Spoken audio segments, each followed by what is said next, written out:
Fala pessoal, tudo bem? Meu nome é Moacir Santos, eu sou engenheiro eletricista e eu ajudo engenheiros eletricistas a faturarem mais de 10 mil reais por mês com projetos elétricos. E no vídeo de hoje você vai entender a importância da blindagem e também do roteamento de linhas em um projeto elétrico. Vamos lá!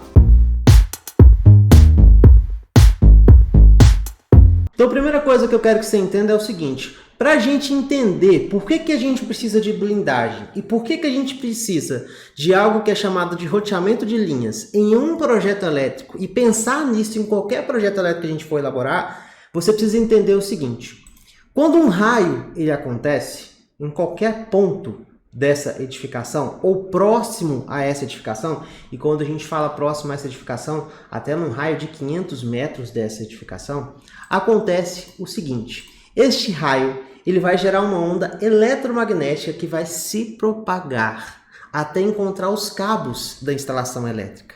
Qual instalação elétrica, Moacir? Todas as instalações elétricas que vocês estão vendo aqui. Então, se um raio cair nesse prédio pequenininho aqui, ele vai afetar a instalação elétrica desse prédio?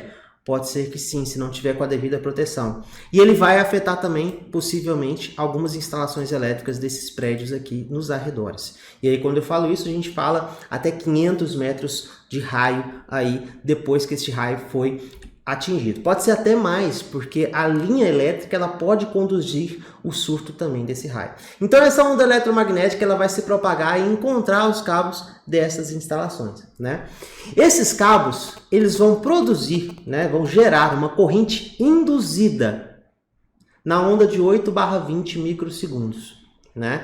E isso pode danificar os equipamentos. Então a gente tem aqui dentro das edificações instalações elétricas, e essas instalações elétricas podem ser danificadas porque as ondas eletromagnéticas, quando encontram com os cabos elétricos, geram uma corrente, e essa corrente é na ordem de 8/20 microsegundos. A onda do raio, a corrente de onda do raio é na ordem de 10/350 microsegundos, é uma corrente que ela vai durar mais tempo, né? E aqui essa é uma corrente que a gente chama de corrente induzida, que é uma corrente que dura menos tempo no seu pico, né? Ela gera menos estrago na instalação, mas ela pode queimar os equipamentos eletroeletrônicos, tá? Então essa corrente é muito importante para a gente prever também no nosso projeto elétrico. E para a gente melhorar isso, uma das primeiras coisas para proteção contra correntes induzidas, que são essas que eu mostrei para vocês, aqui é um exemplo, por exemplo, de um raio incidindo numa linha elétrica. O raio está incidindo numa linha elétrica e está gerando corrente induzida aqui. O raio está incidindo aqui em uma árvore, está gerando corrente induzida também. O raio está passando por um cabo de aterramento e também gera corrente induzida. Então a grande proteção para essa corrente induzida, a primeira grande proteção é a questão da blindagem espacial. Quando a gente fala blindagem espacial, é a blindagem do espaço, né? E o que seria uma blindagem? Realmente uma estrutura metálica, uma infraestrutura metálica que protege esta área. E aí a nossa primeira blindagem que nós temos é a blindagem espacial externa dentro de uma edificação. Quer o exemplo de uma blindagem espacial externa dentro de uma edificação? É o próprio sistema de proteção contra descargas atmosféricas. Na sua malha de captação, né? A gente tem os mini captores ou um captor Franklin, na sua malha de descida, né? E também na malha de aterramento. Não deixa de ser uma blindagem espacial, não, na verdade é uma blindagem espacial, até porque quando a blindagem da edificação não é uma blindagem suficiente, a gente usa o SPDA, né? Então, muito importante isso. Quando a gente cria a malha de captação, quando a gente faz o anel de cintamento, né, que é justamente a gente trabalhar com o fechamento das chapas de alumínio aqui ao redor da edificação também. A gente trabalha com as nossas descidas. O que eu estou fazendo aqui? Eu estou gerando uma blindagem. E essa blindagem, como ela é aterrada, a corrente induzida passa por ela e vai para a terra. Então, toda blindagem minha precisa ser aterrada. Blindagem por blindagem sem aterramento, eu não consigo fazer com que essa corrente escoe para a terra para gerar a minha proteção 100%. Tá? Então, para você conseguir entender, blindagem espacial externa, um SPDA, uma blindagem, é uma blindagem também. Então, em edificações que têm um alto índice de raios, né, no anexo F da 5419 você vê isso, trabalhar com SPDA é uma das primeiras proteções para blindagem espacial, né? Então a gente tem aqui a nossa blindagem espacial em forma de grade, que nem eu mostrei para vocês aqui o SPDA fazendo um anel de cintamento, fazendo as suas descidas, né? Então a blindagem espacial em forma de grade também pode acontecer não só com o SPDA, mas pode acontecer com uma estrutura de concreto armado. Tá vendo aqui essas quadrículas formadas aqui pela laje e também pelos pilares? Elas formam uma blindagem, né? Muito interessante isso. Então, essa blindagem já é importante também para que as correntes induzidas elas morram aí nessa blindagem das edificações, né? Morram e vão até onde? Até a estrutura de concreto que está na fundação, né? Então, aqui a gente já tem um sistema de descida e aterramento natural, né? Então, esses pontos aqui, ó, essas quadrículas, elas servem também como blindagem e a própria norma vai trazer isso pra gente, ó, blindagem magnética caracterizada por aberturas, né? Em forma de grade, então ela faz aquelas grades, tem as aberturas. Uma blindagem 100%, né? Uma blindagem espacial de 100%, ela não é formada de grades, ela é formada por placas metálicas, né? Então você vai ver aí que tem algumas salas que possuem essa blindagem espacial de 100%, né? Formada por placas metálicas. Um galpão, por exemplo, que tem toda uma estrutura metálica, aquilo lá é uma blindagem, né, espacial, não é em formato de grade e acaba sendo muitas vezes mais efetiva do que essa blindagem que eu estou mostrando aqui para vocês. Mas isso aqui é só para a gente entender que no olho do projetista, se a gente conseguir ver isso nos projetos de estrutura, isso a gente pode aproveitar também para reduzir as correntes induzidas geradas pelos raios, para evitar que os meus equipamentos eletroeletrônicos sejam danificados, né? E aqui ele fala pra gente, ó, para um edifício ou uma sala, a blindagem é preferencialmente construída pela interconexão dos elementos naturais da estrutura, barras de concreto armado, molduras, suportes metálicos. Então, muitas vezes essa blindagem já ocorre de forma natural, né? Tem que prestar bastante atenção aí em relação a isso. Só que além da nossa blindagem em forma de grade natural da nossa estrutura, a gente tem que preocupar também com a blindagem interna. Porque muitas vezes essa corrente induzida ela não vai ser barrada 100% nessa blindagem espacial que a gente tem na edificação. Ou muitas vezes a gente nem tem essa blindagem espacial na edificação e a corrente induzida entra direto. E aí a gente vem com uma segunda proteção. É sempre bom a gente criar camadas de proteção. Então, a gente tem a nossa camada aqui de blindagem espacial externa, mas aí a gente cria outra camada de proteção, que são o quê? Os eletrodutos metálicos. Que se eu tiver uma corrente induzida, essa corrente induzida para no duto e não entra no cabo. Porque a minha preocupação é essa corrente induzida entrar no cabo que eu mostrei para vocês, e este cabo ir até o meu equipamento, e até o meu quadro de distribuição e ser danificado, né? A corrente induzida levando pelo cabo, danificar o equipamento que está ligado a este cabo elétrico. Então essa é a minha ideia da blindagem. É justamente isso, evitar com que a corrente induzida entre dentro dos cabos que estão aqui dentro dessa eletrocalha. E estes cabos não levam a equipamentos? Levam a equipamentos e eu quero trazer essa proteção. Então, além de eu ter a minha proteção via blindagem espacial, eu tenho também a minha proteção via blindagem através da infraestrutura interna da edificação. Por isso que em edificações, na maioria das edificações que possuem SPDA, eu sempre procuro trabalhar, principalmente se for comercial, eu sempre procuro trabalhar na infraestrutura dessa edificação com uma infraestrutura blindada, ou seja, utilizando eletrocalhas de aço galvanizado, utilizando eletrodutos de aço galvanizado e aterrando essas eletrocalhas no BEP, aterrando esses eletrodutos no BEP, justamente para servir de mais uma proteção contra a corrente induzida, porque a gente mais escuta é o quê? Equipamento sendo queimado, interfones sendo danificados por conta de descarga de raio. E isso muitas vezes poderia ser evitado com uma simples blindagem na instalação. Aqui a gente pode ver também um exemplo de uma blindagem de um cabo, né? Um cabo de dados aqui também sendo blindado, né? Isso também é possível, é mais raro e mais caro, mas é possível também. E a gente cria também com essa blindagem de cabo um terceiro nível de proteção. Então a gente tem aqui um segundo nível de proteção contra correntes induzidas através da blindagem da infraestrutura. A gente tem um primeiro nível de proteção, que é a blindagem espacial, se essa edificação tem SPDA ou naturalmente as próprias quadrículas de laje e pilar formam essa blindagem. E aí a gente pode ter 3 níveis aqui de blindagem e de proteção. E existe ainda um 4º nível, que é o meu roteamento de linhas, que eu posso trabalhar na minha edificação, que também é bastante importante. Então, blindagem é justamente isso. É eu fazer com que em volta do meu cabo elétrico eu tenha uma blindagem através de eletrocalhas e eletrodutos de aço galvanizado. E aí, lembrando que esses pontos eles precisam ser aterrados lá no BEP e eu levar essa blindagem a um ponto comum, que é o meu aterramento da edificação. Mas elas são muito importantes em casos de descargas atmosféricas. Então, se você está trabalhando com um projeto elétrico comercial, você está trabalhando com um projeto elétrico que seja residencial também, e tiver numa região em que tem muita descarga elétrica, é bom pensar na importância de trabalhar com uma blindagem magnética também, tá certo? Então, vamos lá, olha só o que aqui a 5419, então esses itens aqui vêm da 5419 porque eu estou protegendo contra descargas. A 5410 não fala sobre isso, mas a 5419 traz para a gente tem que trazer isso para a instalação elétrica, trazer isso para o nosso projeto elétrico, tá? Então ele fala, ó, blindagens espaciais atenuam os campos magnéticos dentro das zonas de proteção contra raios, tá? E eles reduzem internamente os surtos.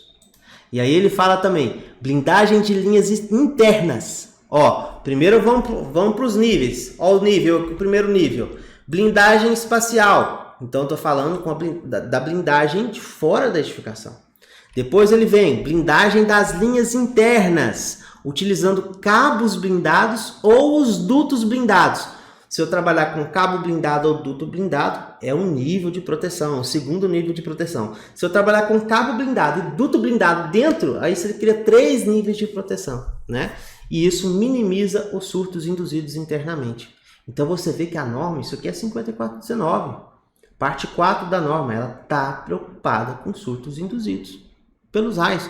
Porque isso é o que mais acontece, queima de equipamento acontece demais. E a gente tem que prever essas proteções.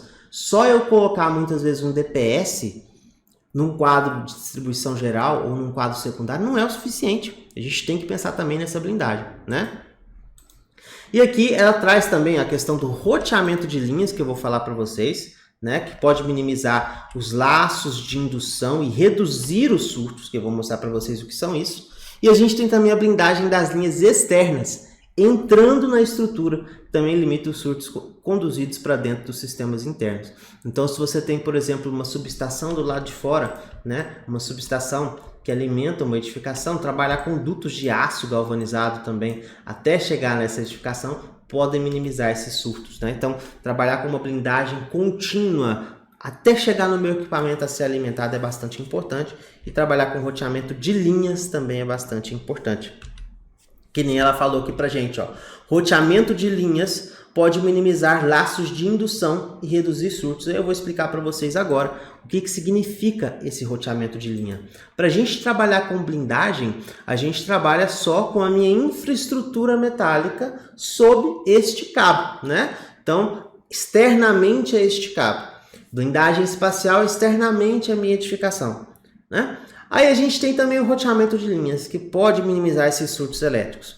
Lembrando, o que a norma fala linha? Por que linha, Moacir? Linha é a linha elétrica, que é a junção do conduto mais os condutores, né? Então, linha elétrica é a junção do conduto mais condutores. Aí você tem uma linha elétrica. Então, isso aqui, conjunto desses 2 itens, formam uma linha elétrica. Eu tenho que pensar nesse roteamento de linhas. Então, o que acontece aqui? Vamos supor que a gente tem aqui a influência em uma corrente induzida nesta região aqui, nesta edificação. E aí, nesta edificação, essa corrente induzida, ela vai gerar aqui, ó, uma corrente aqui neste cabo. E ela vai gerar também uma corrente aqui neste cabo. Aqui a gente tem um cabo de dados e aqui a gente tem um cabo elétrico. E ambos geram um laço, tá vendo? Ó? Este laço aqui, ó, geram este laço aqui dentro da própria edificação, porque o rack está lá de um lado da edificação. e o quadro elétrico está do outro lado, e os dois não andam juntos. Na verdade, eles geram um laço até chegar no meu equipamento. Isso vai gerar uma diferença de potencial na ponta desse equipamento. Então, se essa corrente induzida ocorrer e gerar este laço aqui, e vai gerar este laço aqui, ela vai gerar uma diferença de potencial na ponta do equipamento. Esse meu equipamento vai queimar automaticamente. Isso acontece em microsegundos, muito rápido, mas é o que acontece quando eu não penso no roteamento de linhas no meu projeto elétrico. Isso aqui eu vou definir aonde? No projeto elétrico. Não é no projeto de SPDA. Então eu, como projetista, tenho que pensar isso na fase do projeto elétrico. Quadro elétrico e quadro de rack de distribuição, eles precisam estar próximos. E a infraestrutura, levar essa infraestrutura até o ponto também, para não gerar justamente esse laço.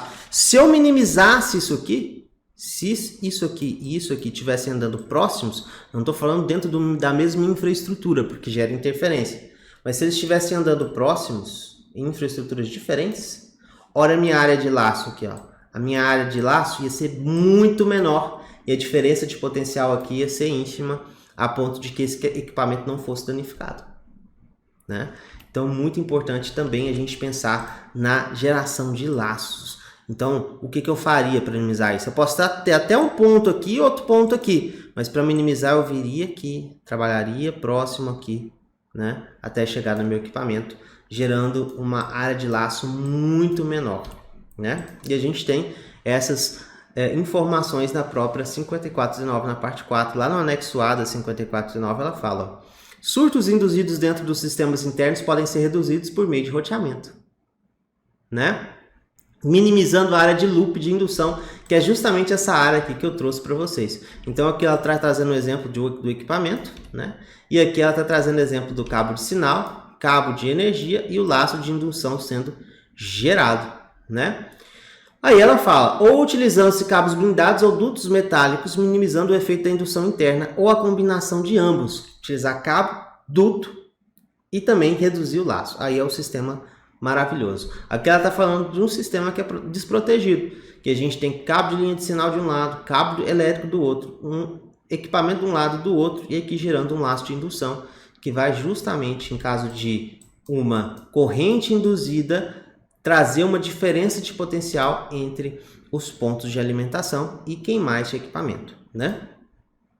Aqui a gente tem a redução do campo magnético no interior de uma zona de proteção pela sua blindagem espacial externa. Olha só. Então, a minha blindagem espacial externa, que é o item 5, ela já reduz, aqui a hora que ela entra, ela já reduz um pouco, não tanto quanto eu estou mostrando para vocês, depende da blindagem, mas ela já reduz um pouco essa blindagem, né? Então, reduzindo o campo magnético no interior de uma zona de proteção pela sua blindagem.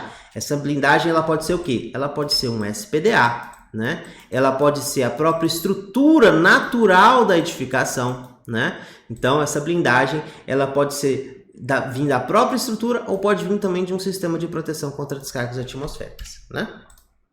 Aqui você tem mais um exemplo de redução de influência de campo magnético através de corrente induzida, através da blindagem. Então, às vezes, você não precisa nem estar blindado aqui, mas se você está trabalhando com dutos blindados e eletrocálises blindadas, ou seja, de aço galvanizado, por exemplo, metálicos mesmo, para fazer essas alimentações, isso já reduz de certa forma. Então, blindagem da linha não é a linha elétrica, mas é o conjunto, né? Não é só o cabo, mas é o conjunto, é a linha elétrica em si, né? Cabo e eletrocália.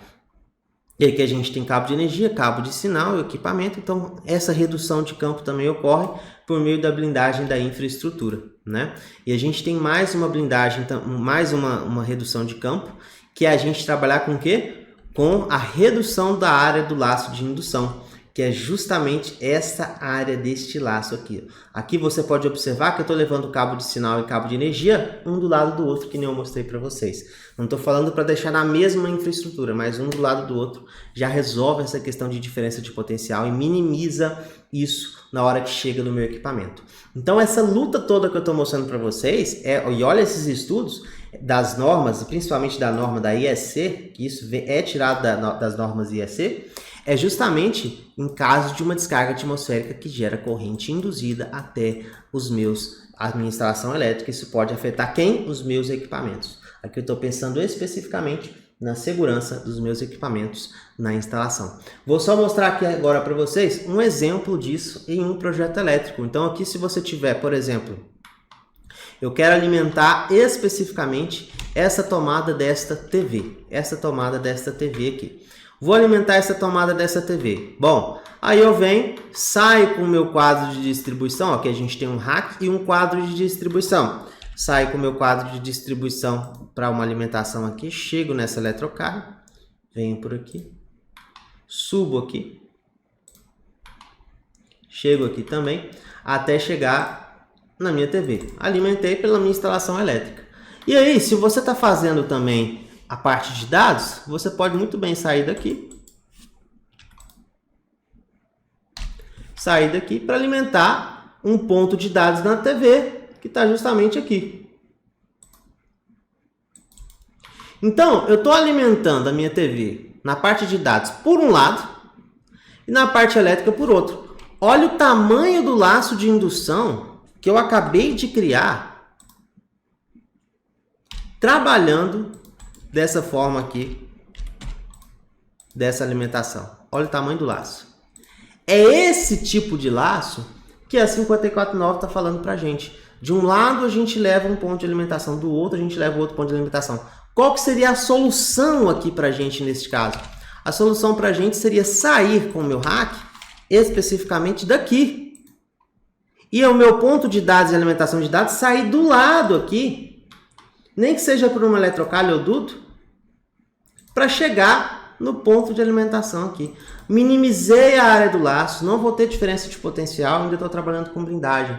E isso vai diminuir num projeto como esse aqui, que é um projeto que tem muitos computadores, é um projeto de uma clínica. Isso vai diminuir bastante o meu ponto, a minha área de alimentação e as minhas diferenças de potenciais por causa de correntes induzidas. Pois é, projeto elétrico você tem que pensar em tudo. Você sabia disso? Deixa aqui nos comentários se você sabia ou se você não sabia. Não se esqueça de compartilhar esse vídeo com seus amigos. Não se esqueça de curtir também e se inscrever no canal para novos vídeos. Tamo junto. E não deixa também de colocar suas sugestões aqui embaixo para que a gente possa fazer mais vídeos para vocês, tá certo? Tamo junto e até a próxima.